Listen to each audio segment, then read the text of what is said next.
Assalamu alaikum. Hello and warm welcome to all of you.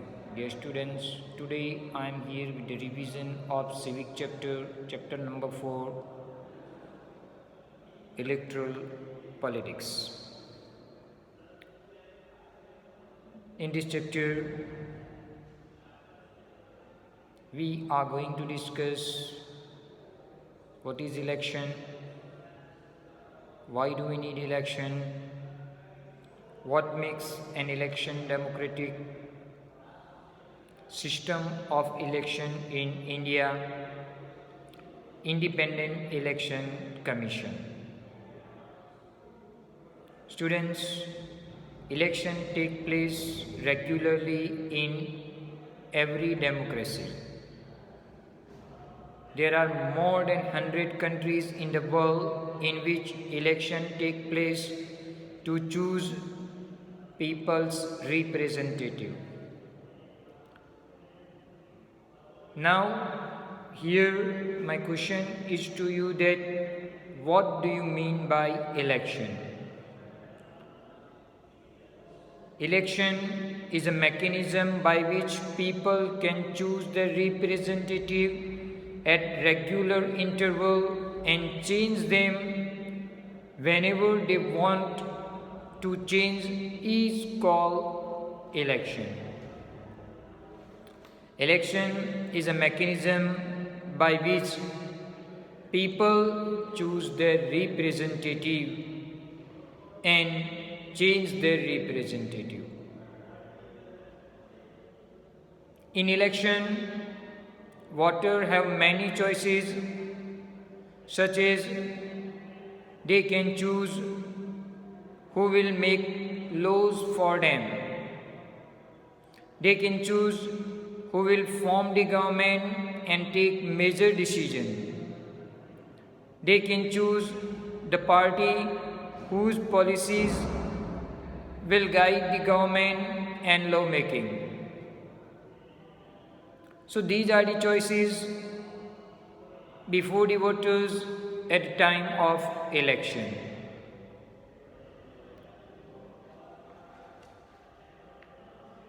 Now, what makes election democratic? Minimum condition of democratic election include the following point. Number one, everyone should be able to choose their own representative.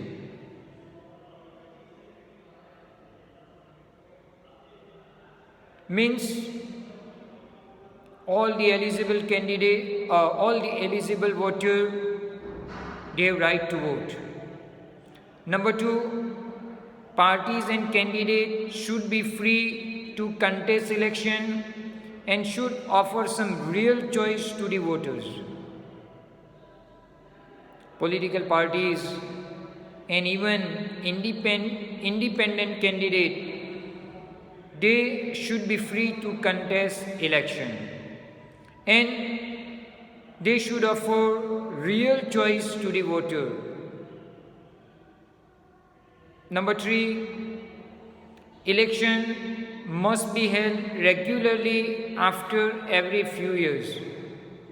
In India, election for the parliament and state assembly as well as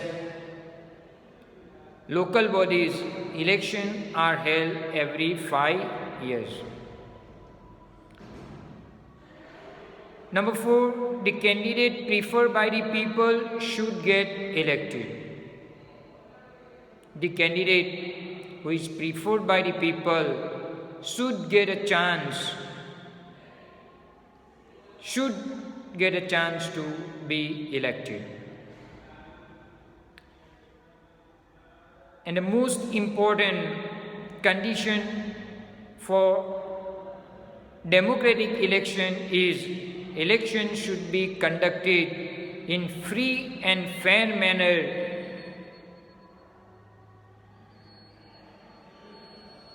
People who are choosing their representative on the day of election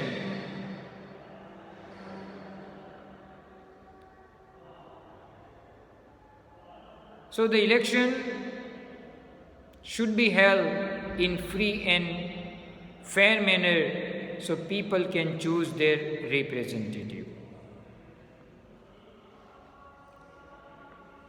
Students, election is all about political competition. This competition take in a various form. At a constituency level, it takes the form of competition among several candidates. So, here my question is to you that, is it good to have political competition? Regular electoral competition provide incentive to political parties and leaders. If elections are held regularly, it provides incentive to political parties and candidates, so they try to work properly for the betterment of the people. Second, political parties know that if they raise issue that people want to be raised, their popularity and chances of victory will increase in next election. Whatever issues raised by the people, if these issues are raised by political parties and candidates, so it increases the popularity of the party and it increases the chances of victory for the party in next election. If political party fail to satisfy the voters with their work, they will not be able to win again. On the other hand, if political party got failure to satisfy the need of the voters, so it is obvious that might they are going to lose the election. So we can say that is why it is good to have political competition.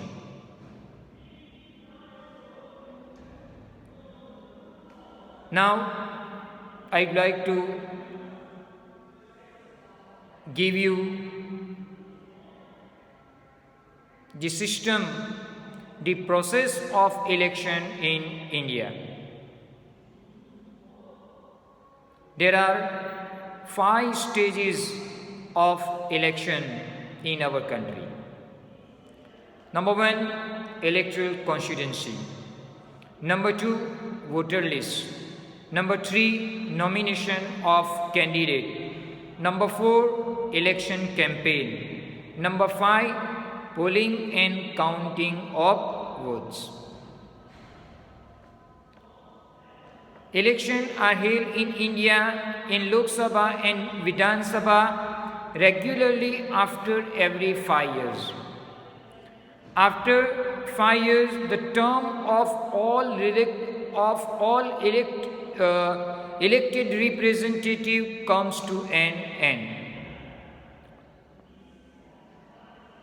When elections are held in all constituencies at the same time, either on a same day or within a few days, is called a general election. I have given you the definition of election. Election is a mechanism by which people choose and change their representative. But here, new term, general election. So what do you mean by general election?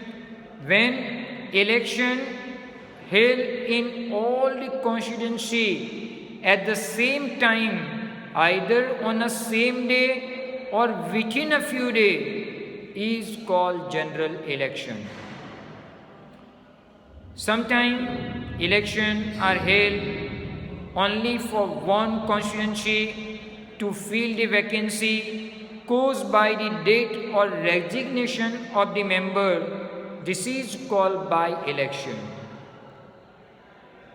General election, now by-election. Sometimes elections are held only into one constituency due to the post vacated by the date or resignation of the member. So this is called by-election. So you have to keep in mind three terms: election, general election and by-election. Now I would like to discuss the system of election, or we can call process of election in detail. So number one, electoral constituency. Our country is divided into different areas for the purpose of election. These areas are called electoral constituency. Our country is divided into different areas for the purpose of election, and these areas are known as electoral constituency. In general, we call it as seat also. So the voter living in particular area elect one representative from their area. For the Lok Sabha election, India is divided into 543 constituencies.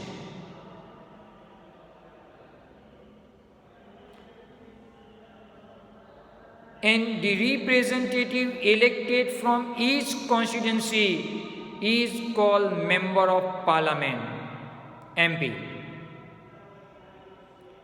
Member of Parliament, our country is divided into 543 Lok Sabha constituency, Parliament constituency, and the member elected from each constituency known as MP, Member of Parliament. In the same way, each state is divided into specific number of assembly constituency. Each state of our country is divided into specific number of assembly constituency as per the population of the state. For Gujarat State Assembly, 182 constituency are there. And in this case, the elected representative is called Member of Legislative Assembly, or we can call in short MLA, Member of Legislative Assembly.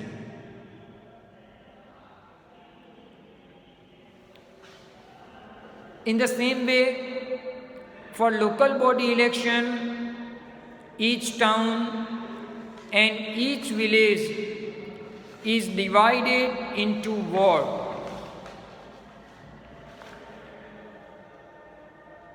Each village or town is divided into several wards that are like constituency.